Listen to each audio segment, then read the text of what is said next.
Hello students, I am वर्षा थदानी। आज हम बात करेंगे सिविक्स के चैप्टर 4 पॉलिटिकल पार्टीज की। ठीक है, हम इस चैप्टर में क्या पढ़ के आए हैं? हमने पढ़ा था why do we need political parties. आज हम पढ़ेंगे how many parties should we have. ठीक है, और इस चैप्टर से आप एक कॉम्पिटेंसी डेवलप करेंगे। आप इस चैप्टर से एक चीज सीखेंगे, वो ये है understanding different types of party system. आपको समझ में आएगा कितनी टाइप ऑफ पार्टी सिस्टम होती हैं। ठीक है, तो अभी हम शुरू करते हैं how many party should we have से। अब देखिए कितने टाइप ऑफ पार्टी सिस्टम है। 3 टाइप है, 1 party system, 2 party system and multi party system.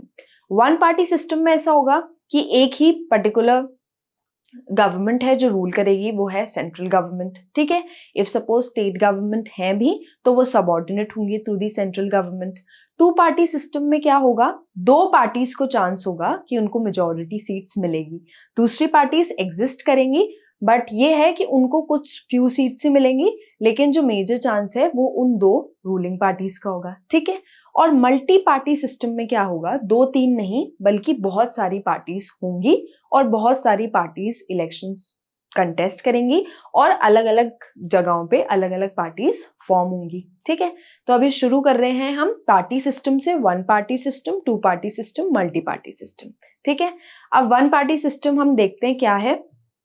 Only 1 party is allowed to govern. जैसा मैंने आपको बताया, एक ही पर्टिकुलर पॉलिटिकल पार्टी अलाउड है टू गवर्न। एग्जाम्पल हम किसका ले रहे हैं, in China only the Communist party governs. जहां पे चाइना में सिर्फ कम्युनिस्ट पार्टी ही गवर्न करती है, एक्चुअली दूसरी पार्टीज एग्जिस्ट नहीं कर रही। People have no choice to choose from any other party. ठीक है, third, 1 party systems are not democratic.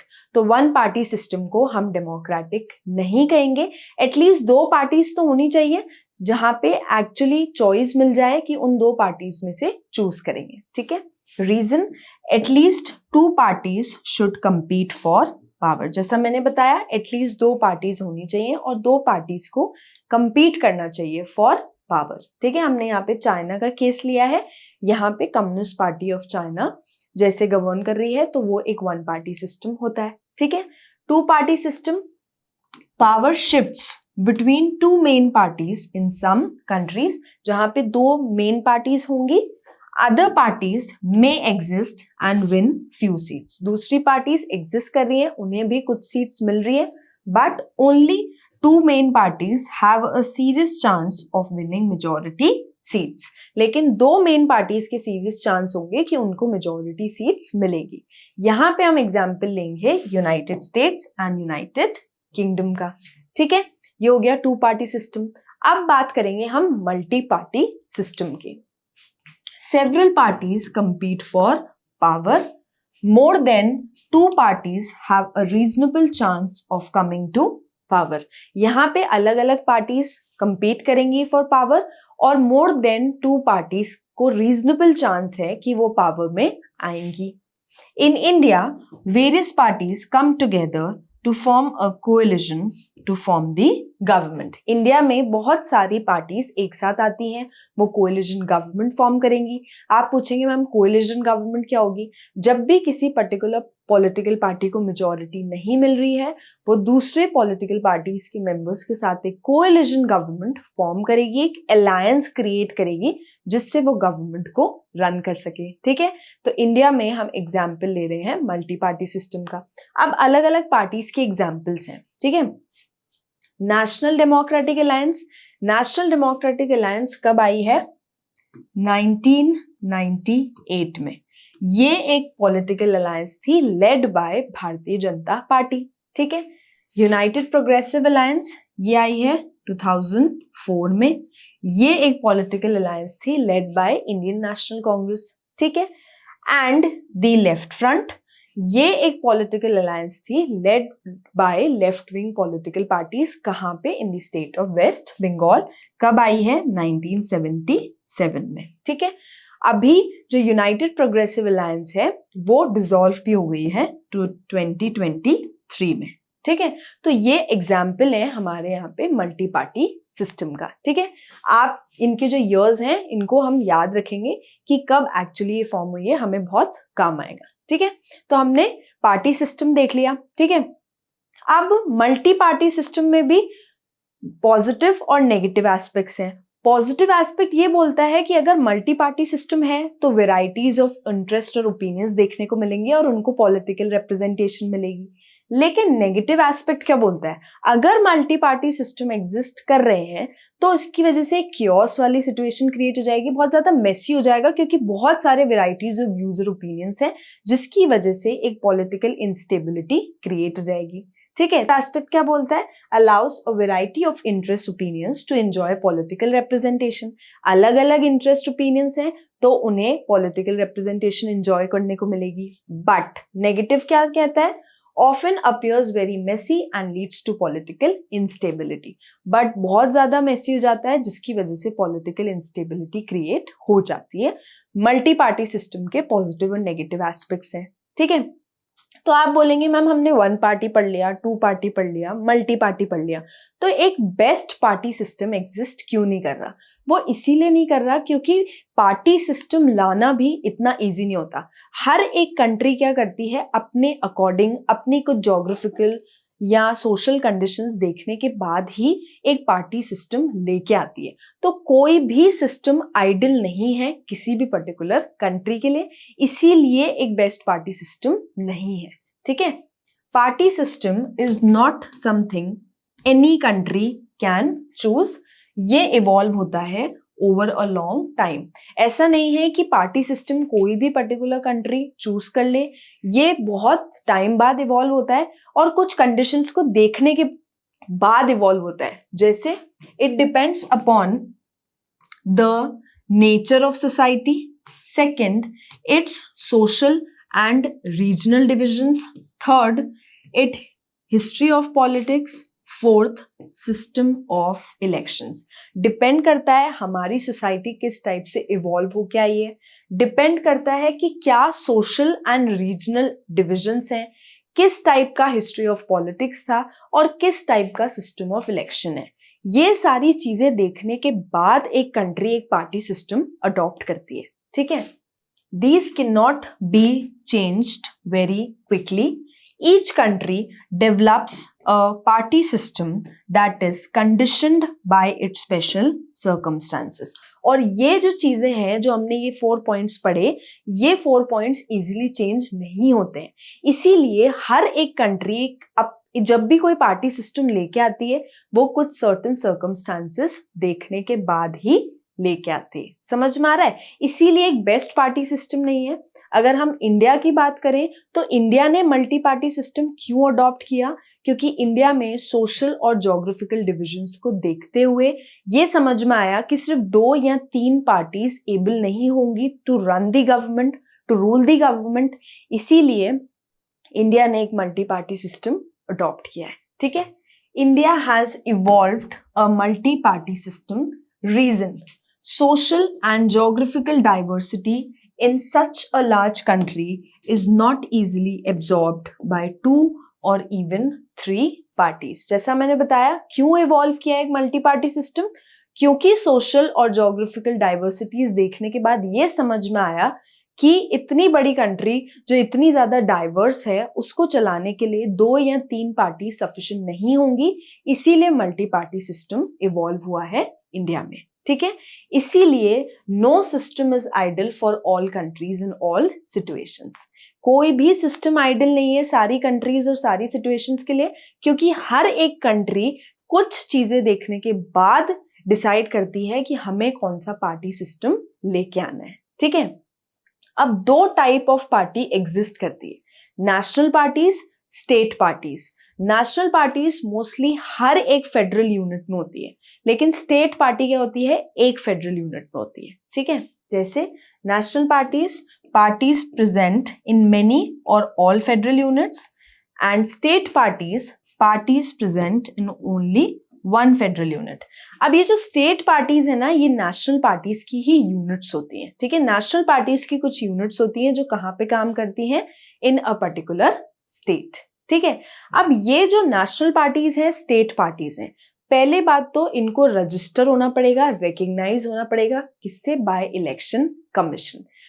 Register का क्या मतलब हुआ? बिफोर कंटेस्टिंग इलेक्शंस हर एक पॉलिटिकल पार्टी को रजिस्टर होना है इन द इलेक्शन कमीशन, और इलेक्शन कमीशन एक टाइप से परमिशन दे रहा है उनको टू कंटेस्ट इलेक्शंस। एक बार क्या हुआ, कोई पार्टी एक्चुअली रजिस्टर हो गई, बाद में वो पार्टी रिकग्नाइज्ड हो गई, तो उस पार्टी को कुछ स्पेशल प्रिविलेजेस मिलेंगे। स्पेशल प्रिविलेजेस जैसे फॉर एग्जांपल एक यूनिक सिंबल जो उस पार्टी के ऑफिशियल कैंडिडेट्स ही यूज कर सकते हैं। लेकिन रिकग्नाइज्ड होने के लिए भी कुछ क्राइटेरिया फुलफिल करना होता है। नेशनल पार्टीज के अलग क्राइटेरियाज हैं, स्टेट पार्टीज के अलग क्राइटेरियाज हैं, जिससे वो रिकग्नाइज होती हैं as national and state parties. ठीक है, तो रिकग्नाइज्ड वर्सेस रजिस्टर देखते हैं। All parties must register with the election commission. हर एक पार्टी को बिफोर कंटेस्टिंग इलेक्शंस उन्हें रजिस्टर होना है with the election commission. To be recognised a party needs to meet specific vote and seat criteria. Recognised होने के लिए, जैसा मैंने आपको बताया, एक पर्टिकुलर पॉलिटिकल पार्टी को कुछ स्पेसिफिक वोट या सीट क्राइटेरिया फुलफिल करने। आगे देखेंगे कितने परसेंट ऑफ सीट्स और कितने परसेंट ऑफ वोट्स चाहिए to be recognised political party. Recognised political parties, Election Commission offers special facilities to recognized political parties.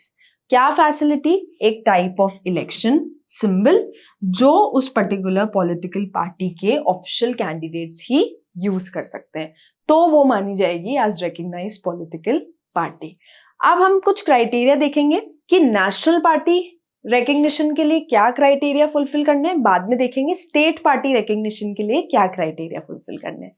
National party के लिए secure at least 6% of total votes in Lok Sabha election और assembly elections in 4 states and win at least 4 Lok Sabha seats. 6% of total votes कहां पे चाहिए? Lok Sabha elections में और assembly elections में इन 4 states, और इनको चाहिए एटलीस्ट 4 सीट्स इन लोकसभा, तब जाके इनको नेशनल पार्टी रिकग्निशन मिलेगा। और स्टेट पार्टी रिकग्निशन कब मिलेगा? Secure at least 6% of total votes in state legislative assembly election. 6% of total votes कहाँ पे चाहिए? स्टेट लेजिस्लेटिव असेंबली इलेक्शंस में, और इन्हें कितनी सीट्स चाहिए? At least 2 seats.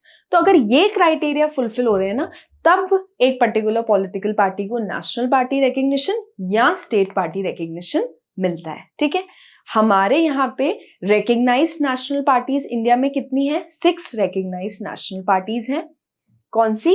आम आदमी party, Bahujan Samaj Party, Bharatiya Janata Party, Communist party of India Marxist, Indian National Congress, National People's party.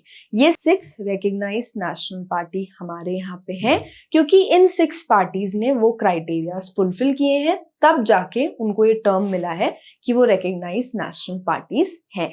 ऐसा खत्म नहीं हो गई ये 6 पार्टीज। हम इन 6 पार्टीज की बात आगे वाली क्लास में करेंगे। हम देखेंगे ये पार्टीज कब फॉर्म हुई हैं, ये पार्टीज के कौन से लीडर्स थे, और इन पार्टीज की क्या क्या आइडियोलॉजी है। अभी इतना पढ़ते हैं कि हमारे पास 6 रिकग्नाइज्ड नेशनल पार्टीज हैं, बाद में और अच्छे से इलैबोरेटिव वे में और अच्छे से पढ़ेंगे। ठीक है, अभी थोड़ा सा रिवाइज करते हैं क्या क्या पढ़ा। Explain different types of party system. Party system पढ़े। 1 पार्टी सिस्टम हमने देखा जहां पे एक ही party is allowed to govern. Example हमने देखा communist party of China. 2 party system में हमने देखा 2 पार्टीज के सीरियस चांस है of winning majority seats. Example हमने देखा United States and United Kingdom. और मल्टी पार्टी सिस्टम में हमने इंडिया का केस देखा जहां पे 2-3 पार्टीज नहीं है बल्कि मल्टीपल पार्टीज कंटेस्ट इलेक्शंस, और 2 या 3 पार्टीज से ज्यादा चांसेस हैं पॉलिटिकल पार्टीज के कि उनको मेजॉरिटी में आने की चांस ज्यादा है। ठीक है, second, analyse the pros and cons of multi party system. Multi party system के पॉजिटिव इंपैक्ट देखें, नेगेटिव देखें। पॉजिटिव एस्पेक्ट्स क्या बोलते हैं? मल्टी पार्टी सिस्टम होगा तो अलग अलग इंटरेस्ट और ओपिनियंस को पॉलिटिकल रिप्रेजेंटेशन मिलेगा। लेकिन नेगेटिव क्या था कि बहुत ज्यादा मिसयूज आता है जिसकी वजह से पॉलिटिकल इंस्टेबिलिटी आती है। ठीक है, ये हमने पॉजिटिव और नेगेटिव देखे मल्टी पार्टी सिस्टम के। और हमने डिफरेंशिएट किया between recognised and registered political parties. Recognised political party वो हुई जब उस पॉलिटिकल पार्टी ने कुछ परसेंट ऑफ सीट्स या वोट्स उन्हें मिले हैं, वो क्राइटेरिया फुलफिल किया है। और रजिस्टर एक पर्टिकुलर पॉलिटिकल पार्टी को इलेक्शंस कंटेस्ट करने से पहले इलेक्शन कमीशन में रजिस्टर होना जरूरी है। ठीक है, तो ये सारी चीजें हमने अभी पढ़ी हैं। अब कुछ क्वेश्चंस करते हैं, थोड़ा और क्लियर हो जाएगा। ठीक है, फर्स्ट क्वेश्चन क्या कहता है, in a one party system which of the following is true. One party system में क्या देखा था, सिर्फ only one party is allowed to govern. तो इसका आंसर क्या हुआ, only one party is allowed to govern. क्योंकि वन पार्टी सिस्टम में मल्टीपल पार्टीज तो compete नहीं करती इक्वली फॉर पावर, वहां पे मल्टीपल पार्टीज का ऑप्शन ही नहीं है। ना ही ऐसा है कि कोई पॉलिटिकल पार्टी नहीं है लेकिन एक ही पॉलिटिकल पार्टी है। Two main parties dominate the political landscape. दो मेन पार्टीज तो है ही नहीं, क्योंकि हम यहाँ पे क्या देख रहे हैं, वन पार्टी सिस्टम है। इसीलिए इसका आंसर क्या हुआ, only one party is allowed to govern. ठीक है, सेकेंड क्वेश्चन देखते हैं, Which countries are example of two party system? Two party system का हम एग्जाम्पल देख के आए थे, चाइना एंड नॉर्थ कोरिया नहीं, इंडिया एंड ब्राजील नहीं, United States and United Kingdom. हमने यहाँ पे टू पार्टी सिस्टम का एग्जाम्पल देखा, United States and United Kingdom, France and Germany भी नहीं। ठीक है, तो यहाँ पे हमने ये कंप्लीट किया है how many parties should we have, जिसमें हमने तीन पार्टीज पढ़ी, one party system, two party system, multi party system, recognised और रजिस्टर पढ़ा। हमने ये देखा मल्टी पार्टी सिस्टम के क्या प्रोज या कॉन्स हैं, और हमने ये भी देखा कितनी type of recognised national parties India में है। तो हमने देखा 6 रिकग्नाइज्ड नेशनल पार्टीज इंडिया में एग्जिस्ट कर रही है। ठीक है, बाद में हम और पढ़ेंगे नेशनल और स्टेट पार्टीज के बारे में पढ़ेंगे, चैलेंजेस पढ़ेंगे, पॉलिटिकल पार्टीज क्या चैलेंजेस फेस करते हैं। तब तक कि आप इसको अच्छे से पढ़ना, अच्छे से रीडिंग करना और क्लियरली समझ में आ जाएगा। ठीक है, थैंक यू।